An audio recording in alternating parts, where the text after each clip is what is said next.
Assalamualaikum warahmatullahi wabarakatuh. Saya Andrea Sutaria, calon guru penggerak angkatan 10 dari SMP Negeri 2 Kebun Tebu, Kabupaten Lampung Barat. Dalam hal ini saya akan melakukan salah satu percakapan yang berkaitan dengan rencana akan dilaksanakannya observasi ataupun supervisi di kelas. Lebih tepatnya sih ke percakapan praobservasi.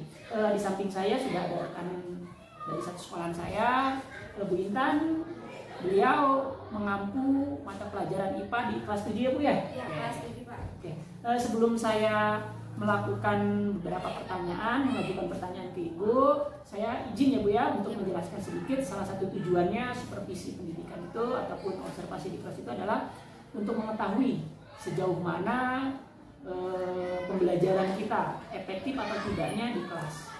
Oleh sebab itu nanti ketika mungkin ada kekurangan ya setidaknya mungkin bisa kita perbaiki ya Bu ya. Kalaupun misalnya nanti ada keunggulan ataupun kelebihan dan itu bisa kita sebarkan, bisa kita tularkan ke rekan-rekan kita. Nah, pada intinya sih tujuannya supervisi itu ya untuk mencapai tujuan pembelajaran yang lebih efektif ataupun keberpihakan kita kepada murid. Udah siap Ibu ya? Saya tanya-tanya? Sudah. Enggak ya Bu, hanya tanya-tanya aja. Kalau boleh tahu materinya nanti apa Bu? Materinya itu tentang laboratorium IPA, lebih spesifiknya itu ke pengenalan alat laboratorium dan simbol-simbol bahan berbahaya. Berarti masih awal ya Bu ya, tentang pengukuran ya kurang lebih ya Bu ya? Itu materinya. Untuk tujuannya Bu? Tujuannya itu tujuan pembelajaran ya? Peserta didik ini diharapkan mereka dapat mengidentifikasi alat-alat laboratorium sesuai dengan kegunaannya dan dapat membedakan simbol-simbol bahan berbahaya. Ada yang lain? Itu aja? Oh berarti nanti harapannya sih siswa itu bisa tahu ya Bu ya jenis-jenisnya sama kegunaannya. Terus ditambah juga karena berkaitan dengan lab biasanya kan ada simbol-simbol yang mereka lebih paham maksudnya apa, berbahaya atau tidaknya ya dari jenis-jenisnya. Kalau boleh tahu lagi nih Bu, kira-kira area pengembangan apa nih Bu yang ingin dicapai dari kegiatan pembelajaran nanti? Areanya Pak, jadi peserta didik ini diharapkan mereka bisa mengenal lebih lagi tentang laboratorium IPA.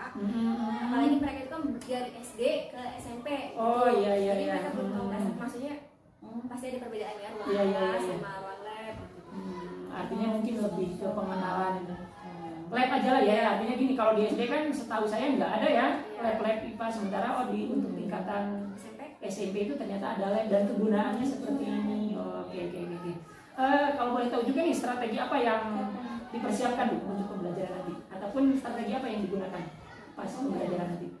Untuk pembelajaran ini saya rencanakan menggunakan model pembelajaran discovery learning. Kemudian sebelum pembelajaran minggu pertemuan sebelumnya itu saya sudah melakukan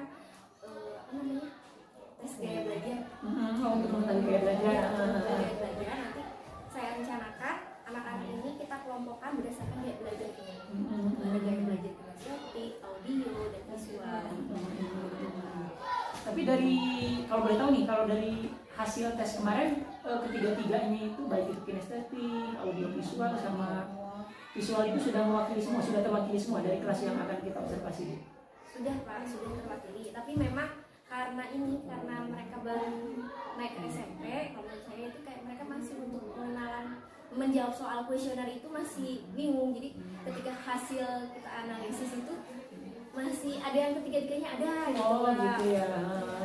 Tapi kan setidaknya dari hasil itu sudah pemetaannya sudah sesuai ya Bu ya? Iya. Ya sudah, mungkin itu aja sih Bu ya. Beberapa hal yang saya ajukan dalam cangkapan praobservasi ini. Terima kasih atas waktunya. Berarti nanti di jam terakhir ya Bu ya? Iya, Izin. Kalau jam 6, 7, 8 izin ya Bu ya, nanti saya masuk di kelas. Oke. Terima kasih ya Bu ya. Sama-sama Pak.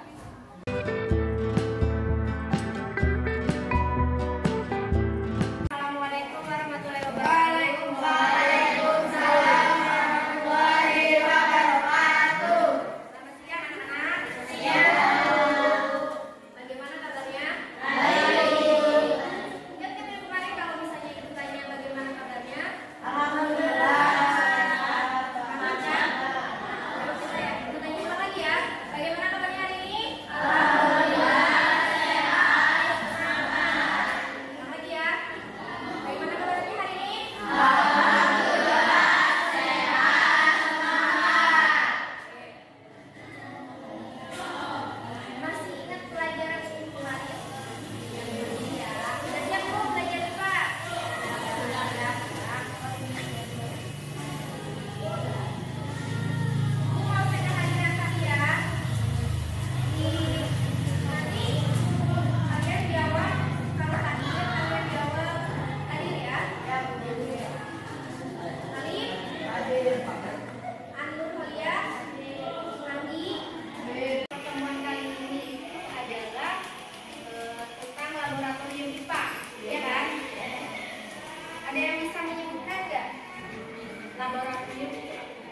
di percobaan. 4 di percobaan. Ada lagi nggak? Ada. 4 penelitian. Ada lagi nggak? Disebut sebentar bisa lain. Yang lain. 4 percobaan. Percobaan. Adanya disimpan dulu ya. Nah, kalau misalnya kondusif, misalkan pertemuan lagi kita oke main HP, maksudnya kita belajarnya main HP, maksudnya belajar sambil bermain HP, oke kita ketemu lagi main HP, pakai HP. Tapi kalau misalnya sekarang HP-nya nggak dipakai buat game, berarti sama belajarnya nggak pakai HP. Jadi sekarang gamenya dibiasakan ya. Kita harusnya kalau belajar digunakan, kalau nggak belajar nggak digunakan ya. Jadi laboratorium itu benar apa yang disebutkan oleh Anda tadi, merupakan tempat melakukan percobaan penelitian. Sekarang kita itu belajar tentang mengenal laboratorium Pak. Nah, di pertemuan kali ini tujuan pembelajarannya disebutkan ya. Tujuan pembelajarannya itu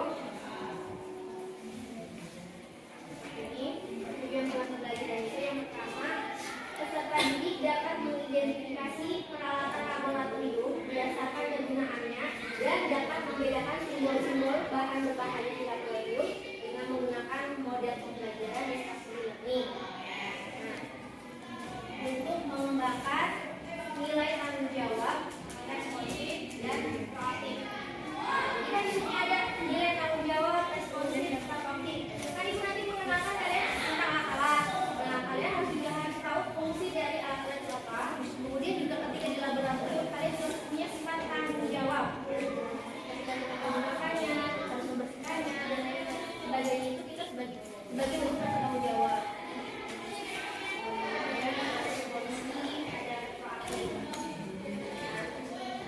Untuk pembelajaran sekarang itu ada bagi kelompok nih. Nah, nanti masing-masing kelompok itu mengerjakan KBBD, gambar kerja peserta didik. Ibu akan membagikannya satu-satu ke kalian sesuai kelompoknya.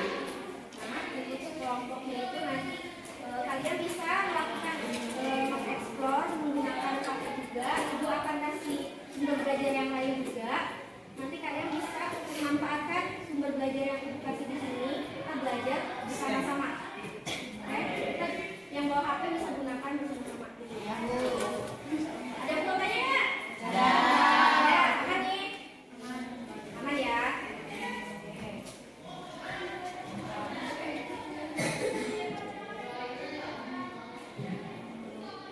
Untuk yang kelompok 1, Ali.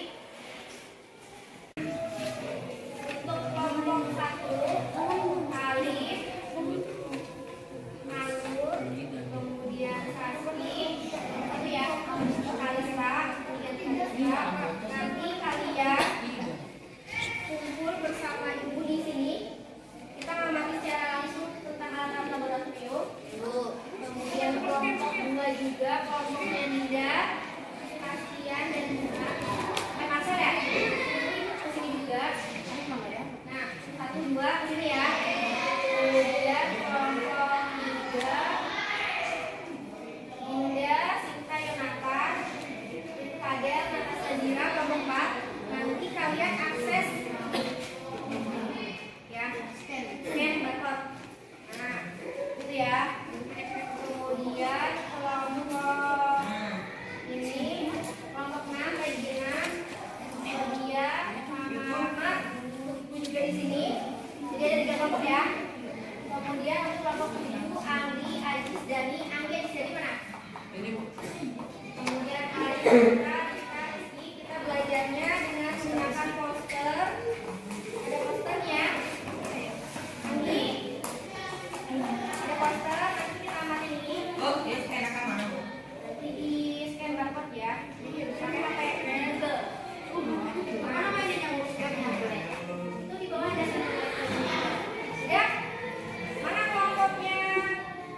Regi, Andi, Adis, Dani, Arif, Rizky, program depan.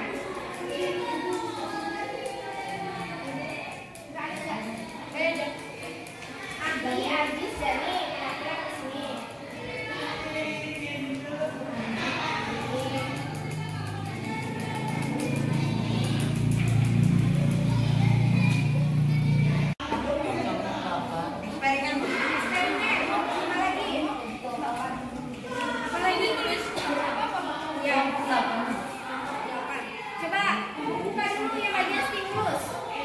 Halaman kedua, lembar kedua, coba kalian lihat. Ready?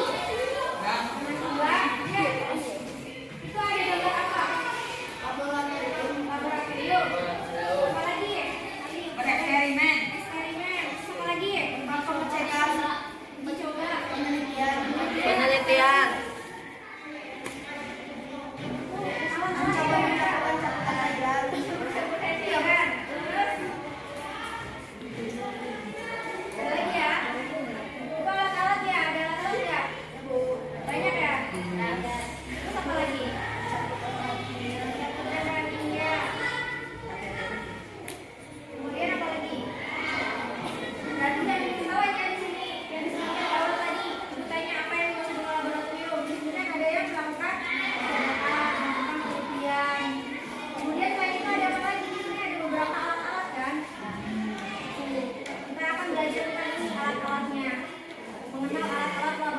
Kemudian ada juga kayak tadi ada yang larutan-larutan atau cairan-cairan, itu termasuknya bahan-bahan ya.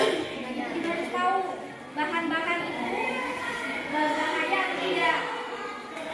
Kita kan belajar gitu. Selanjutnya, halaman kedua. Halaman kedua, lihat. Ada yang bisa lihat halaman kedua? Ini halaman ketiga yang gambarnya judulnya protokol keselamatan laboratorium. Coba kalian bacakan. Yang ini. Protokol keselamatan laboratorium itu ada apa aja? Pakaian, KTM.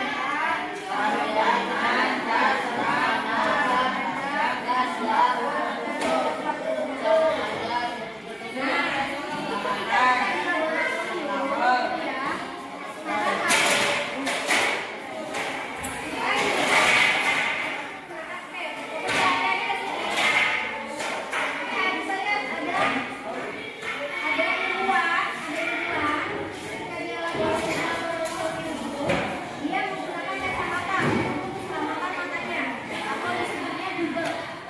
Itu double ya. Kemudian dia pakai sarung tangan, karena biasanya kalau penelitian itu menggunakan bahan-bahan atau alat kita harus melindungi kita. Kemudian ada jasnya itu harus pakaiannya putih ya, jasnya panjang sampai ke bawah sini. Kemudian celananya panjang, juga boleh. Kemudian di sini ada sepatunya seperti itu. Jadi kenapa sepatu tertutup? Kalau misalnya ada tumpahan atau apa itu nggak kena kulit langsung. Jadi melindungi kulit kita.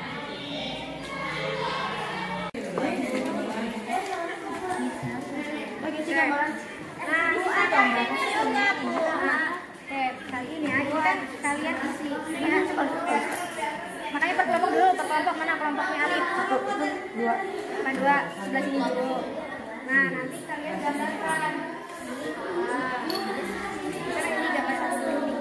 Kalian gambarkan di sini, kemudian tulis namanya. Kalian fungsinya. Misalkan ini kalian coba gambar di sini, kemudian kalian bisa setelah menggambar, kalian bisa cari di internet.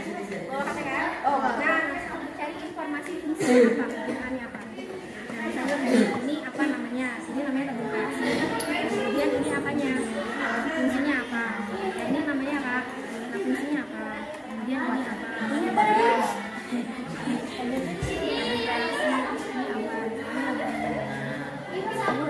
Tabung Erlenmeyer. Tabung Erlenmeyer.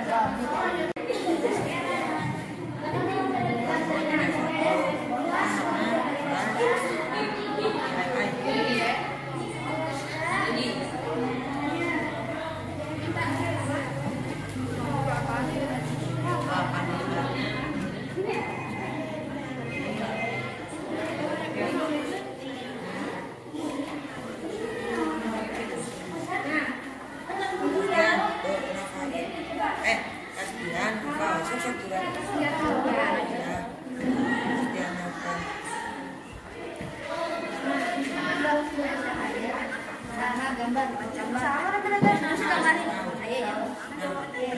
Ya, sebenarnya saya gambar jadi ya kan. Mana bisa menggambar? Aku bisa.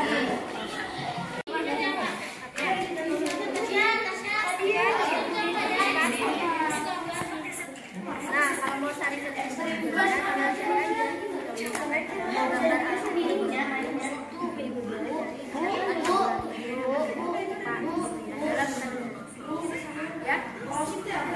Nanti kalian misalkan udah gambar di sini ya.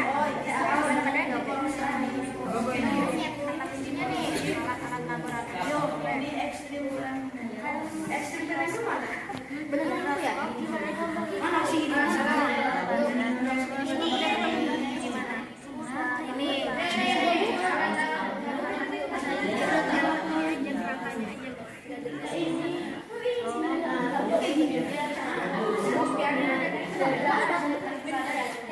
Nanti kalian ada ini presentasinya.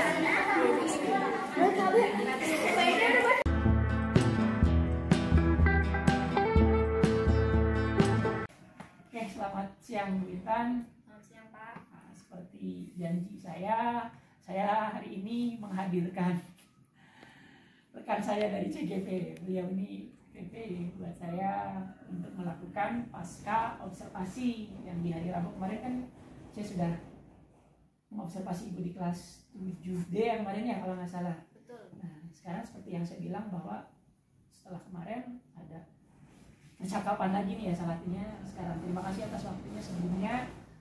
Berkaitan dengan kegiatan kita kemarin, saya mengobservasi Ibu di kelas. Sebelumnya saya mau tanya dulu tentang perform Ibu kemarin pas hari Rabu. Kira-kira Bu, Ibu udah maksimal belum? Kalau di angka 1 sampai 10 nih, menurut penilaian Ibu diri sendiri nih, di angka berapa Bu? Saya Pak ya. Angkanya sih 7. Kenapa Bu? Kalau boleh tahu. Ibu loh ini yang ngasih nilai ya Bu ya, bukan saya ya. Menurut saya ya Pak ya. Iya. Karena Kenapa, waktu itu tuh saya masih kurang menyesuaikan, maksudnya belum benar-benar mencoba terlebih dahulu gitu kan.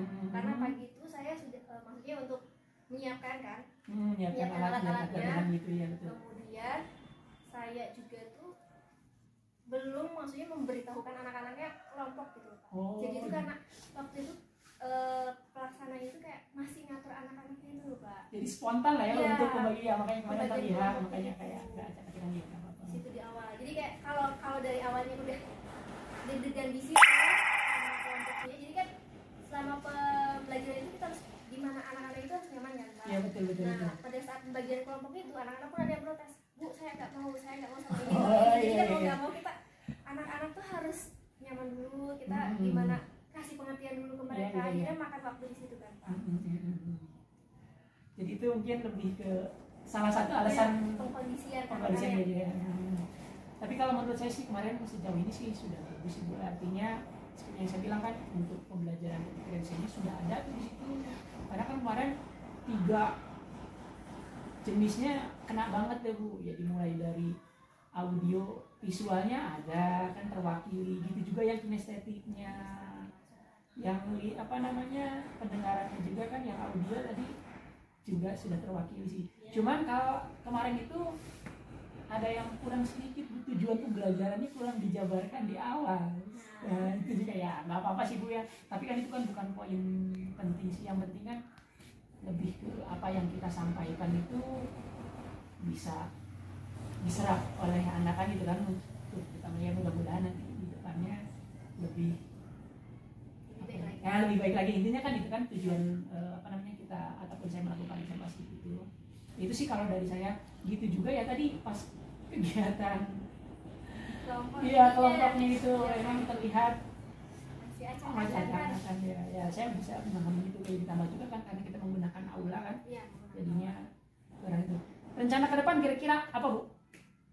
Dari hasil kemarin deh, dari kegiatan kita kemarin katanya kan tadi ya belum maksimal lah ya. Untuk memaksimalkan ya mungkin strateginya apa nih ke depannya Bu? Mungkin lebih ke pendekatan ke anak juga sih Pak ya. Karena anak-anak juga masih kelas 7 gitu ya. Belum mengenal banyak IPA, maksudnya untuk di tingkat SMP gitu. Iya. Apalagi semakin ke depan itu materi IPA itu semakin berat ya. Iya. Mulai yang satu lagi ada metode ilmiah gitu Iya. kan. Mau nggak mau lebih memaksimalkan ke anaknya, misalnya udah gaya belajarnya apa, lebih coba ke sesuai gaya belajarnya gitu. Iya. Jadi berarti yang mau dimaksimalkan salah satunya itu ya Bu ya. Gaya belajar. Dari gaya belajar. Ada yang lain ya Bu? Kira-kira ke depannya apa yang harus sama-sama kita perbaiki, termasuk saya juga yang bukan Kalau dokter. dari saya mungkin lebih ke ini sih Pak. Kemarin itu instruksi ke pendekatan ke anak-anak juga. Karena kemarin karena anak-anaknya acak-acakan gitu kan Pak, jadinya instruksinya itu nggak menyeluruh gitu. Iya, iya, iya. Lebih ke perbaikan pada saat proses pembelajaran. Jadi seperti itu ya Bu ya. Ya mungkin itu aja sih Bu ya. Ya artinya besar harapan saya tidak bermaksud menggurui, kita kan ya sama-sama belajar. Balik lagi ke tujuan yang di awal yang saya bilang. Kita melakukan observasi, ya termasuk saya yang melakukan itu kan bukan semata-mata mencari kelemahan, mencari kekurangan, tapi justru dari kekurangan itu kita bisa memperbaikinya. Ya balik lagi tujuannya sih untuk keberpihakan kita kepada murid kita, terutama di sekolah kita. Mungkin itu aja sih Bu ya yang bisa apa sih namanya ya untuk sharing di pasca observasi ini. Terima kasih atas waktunya, sekali lagi ya sama-sama lah kita tingkatkan pembelajaran untuk di sekolah kita ya Bu ya. Oke, terima kasih Bu ya. Sama-sama Pak. Pak Farhan nggak harus komentar.